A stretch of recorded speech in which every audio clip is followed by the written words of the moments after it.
to feel sleepy. There were only more than 2 people in the patrol car and the officer told me, "Hey, I'm sleepy and there's no movement, let's rest for a while." Since we had no bedrooms or rest area, we had no choice but to try to sleep in the patrol car. We decided to look for a place secluded where no people would pass. The officer moved to the back seats and began to sleep. I was driving and took directions in the quarry located on the edge of the municipal capital.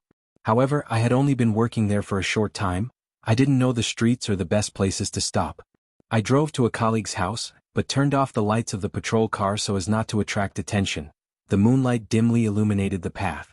I turned right onto a dirt road, had the lights off and it was moving slowly, lighting up, brushing the bottom of the patrol car. It was constant. The partial was very high, at least half a meter. I turned on the lights and placed the street in front of the tree.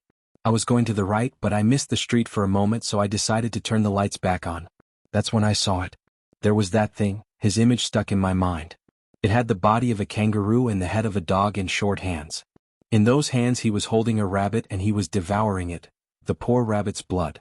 It was sliding down its chest and the creature, while still biting its prey, turned its head towards me, looked at me with those wild eyes and suddenly began to move. He jumped like a kangaroo, but he did it at a terrifying speed. In a matter of seconds he was lost among the trees. My heart is pounding and I couldn't stay there. I was too scared. Even though I had my gun in my hands, I felt completely helpless. I left that place as fast as I could, with fear in my body. To this day that experience continues. Haunting me, the image of that creature, the sense of vulnerability it left me will never fade from my mind. Failure in reality. I don't know if you believe what I'm going to tell you. I had previously heard stories about failures in reality or in the Matrix. Maybe what happened to me was not that, but a lucid dream, but I want to share it with you in this space. It turns out that I woke up one morning feeling strange, as if something had changed me during the night. At first I didn't know what it was, but as it was. When I woke up, I began to notice it. My legs felt different. I sat up in bed and as I did so I realized that I reached the floor easily, something I had never experienced before. With my heart racing, I ran to the mirror and what I saw took my breath away. It was me, it was the same, but at the same time it wasn't. My face was the same, but my body was no longer that of someone with dwarfism. He was a person of average height as he had always dreamed. On one occasion there I was, looking at myself, a young man of normal height. Mi palisque el brazo pensando que estaba sanando, pero el dolor era real. Salí de la habitación esperando ver la reacción de mi familia, pero cuando vaya a la cocina, mis padres y mi hermana me saludaron como si todo fuera completamente normal. Buenos días hijo, dijo mi madre mientras servía el desayuno. Dormiste mucho hoy, comentó mi hermana con una sonrisa. Vas a llegar tarde al trabajo con Chima. Los miro esperando que alguien dijera algo sobre mi cambio, pero nada. Era como si siempre hubiera sido de esta manera, como si mi nuevo cuerpo.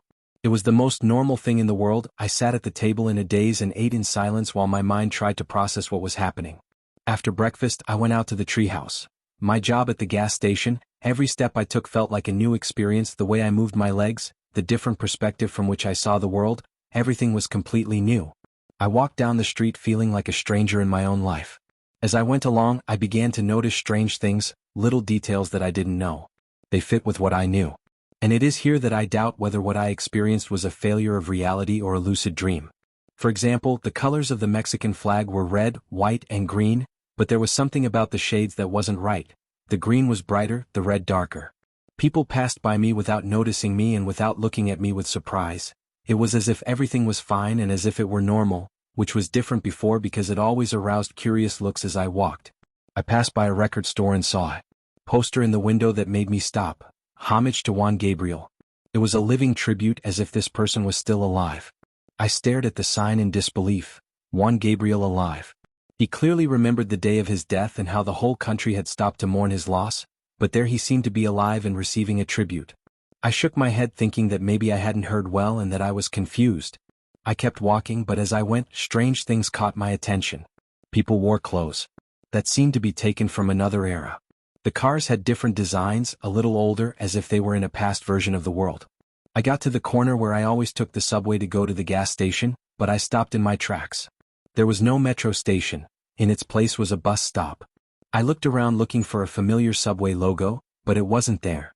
I approached a woman who was waiting for the bus and asked, "Excuse me, where's the metro station?" I felt a knot in my stomach when I did it. The woman looked at me, as if he had just spoken in another language. "What is that?" I froze. How could it be that he didn't know the metro?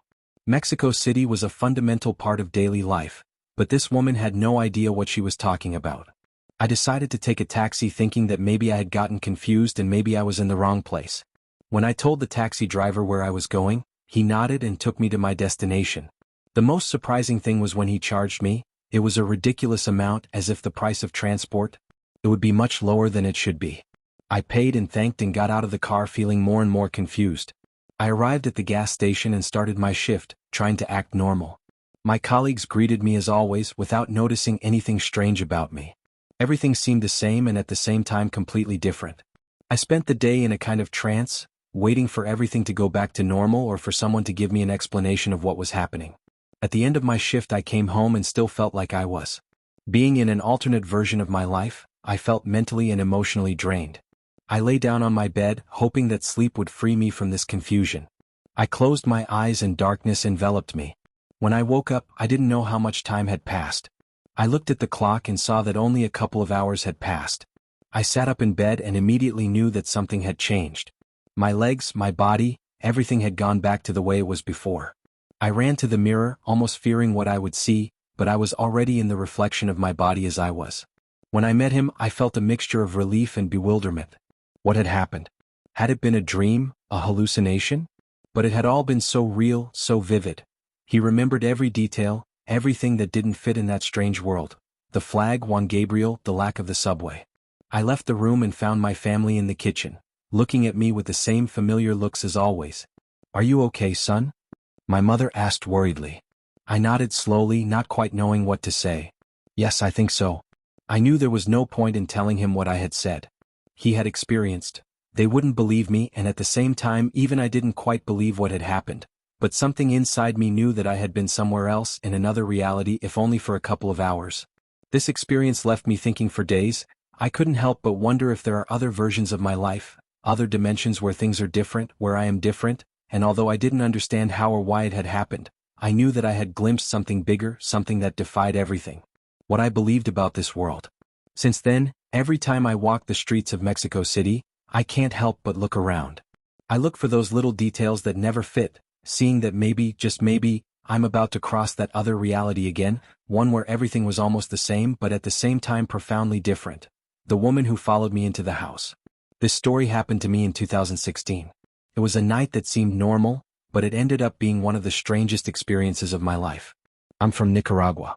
And I want to share this because I still get goosebumps when I remember it. It all started when my friends and I decided to meet for drinks at a baseball stadium. Between laughter, jokes and talks, the night progressed quickly.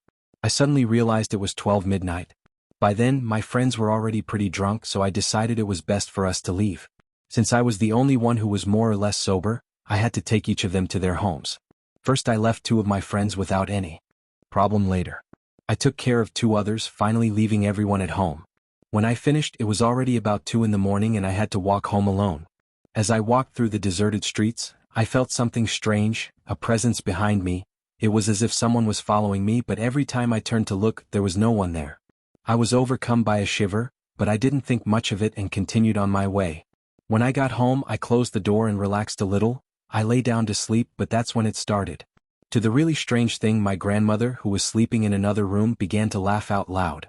I heard her arguing with someone as if she was fighting with someone else, but there was no one else in the house. My grandmother always told me that I should not interrupt losses. Sometimes I heard her praying in the middle of the night. So I didn't do anything and waited for him to calm down. The next morning, I approached her to ask her what had happened, and what she told me, she left me cold. My grandmother, may she rest in peace, told me that the night before I had arrived, accompanied by a woman.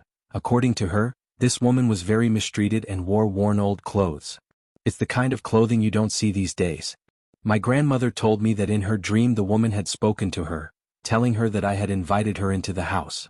Let's make sure we speak in a strange language, as if I were possessed. It was at that moment that my grandmother began to pray to rebuke the evil being who had come with me.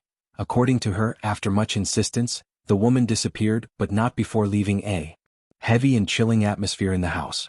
My grandmother warned me that the night is not for people, but for souls in pain. He told me that many of these souls wander the streets looking for something to tie them to the living, but that in the end they belong somewhere else.